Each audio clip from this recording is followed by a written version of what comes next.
নারীবাদী নামে এক শ্রেণীর মানুষ আপনাকে দিয়ে তাদের ফায়দা লুটাতে চায়, আপনাকে দিয়ে তাদের ফায়দা লুটাতে চায়। ফায়দা লুটানো মানে ওরা বলছে আপনাকে পর্দা করতে হবে না, ওই বোরখা ওই হিজাব আপনাকে আবদ্ধতার মধ্যে রেখে দিচ্ছে, ওখান থেকে বের হয়ে আসেন। এটা তাদের কথা।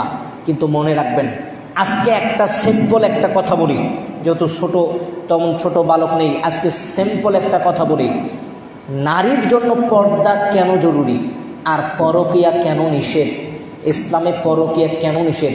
কেন আপনারা আমার মতো মা বোনেরা বলছে আমার শরীর আমি যাকে ইচ্ছা তাকে দেখাবো, আমার চেহারা আমি যাকে ইচ্ছা তাকে দেখাবো?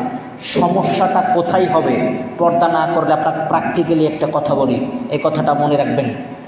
মা বোন, আপনাকে বলতে চাচ্ছি, আপনি যখন পর্দা করবেন, মনে রাখবেন আপনার স্বামী মানে যারা পুরুষ, আপনার স্বামী, ধরেন দুনিয়ার সব মানুষ পর্দা করে, মানে দুনিয়ার সমস্ত মহিলাই পর্দা করে।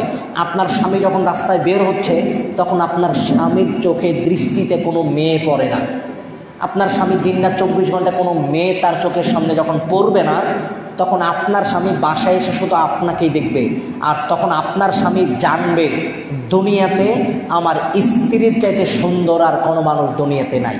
কারণ কি জানেন? আপনার স্বামী শুধু আপনাকেই দেখে, আর দুনিয়াতে কোনো মেয়েকে দেখে না। আবার যদি সমাজের মানুষ যদি পর্দা না করে, আপনার স্বামী যখন রাস্তাঘাটে এই সমস্ত মহিলার দিকে দৃষ্টি দিবে, ইসলামে এই জন্যই আপনার চক্ষু নিচু করতে বলা হয়েছে। আপনার স্বামী যখন রাস্তাঘাটে দৃষ্টি দিবে, তখন আপনার স্বামী আপনার চেহারা আর এই রাস্তার মেয়ের চেহারা পার্থক্য খুঁজবে।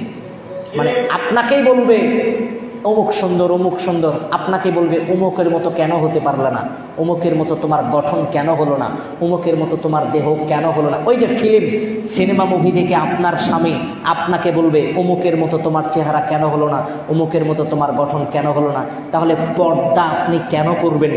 এটা আপনাকে বোঝাচ্ছিলাম। পর্দাটা আপনার জন্যই, এটা আপনারই উপকার।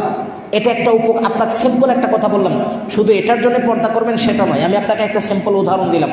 আবার পরকীয়া হারাম, পরকীয়া কেন নিষেধ জানে? আপনাকে বোঝাই, মনে রাখবেন। এখানে সবাই বুঝতে পারবে, পুরুষ মানুষ সবার সক্ষমতা এক নয়। একজন পুরুষ আরেকজনের পুরুষের সাথে 1%, 2%, 3%, 5% অবশ্যই পার্থক্য আছে।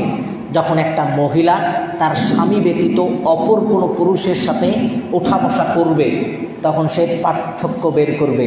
যে এই যে দেখেন, স্বামীকে রেখে আরেকজনের সাথে চলে যায়, স্বামীকে রেখে আরেকজন পুরুষের সাথে চলে যায়, তার কারণে এইগুলোর সাথেই ওই পুরুষের সাথে অবশ্যই সে উঠা বসা করেছে। তখন সে পার্থক্য খুঁজে বের করেছে, অমুকের চাইতে অমুক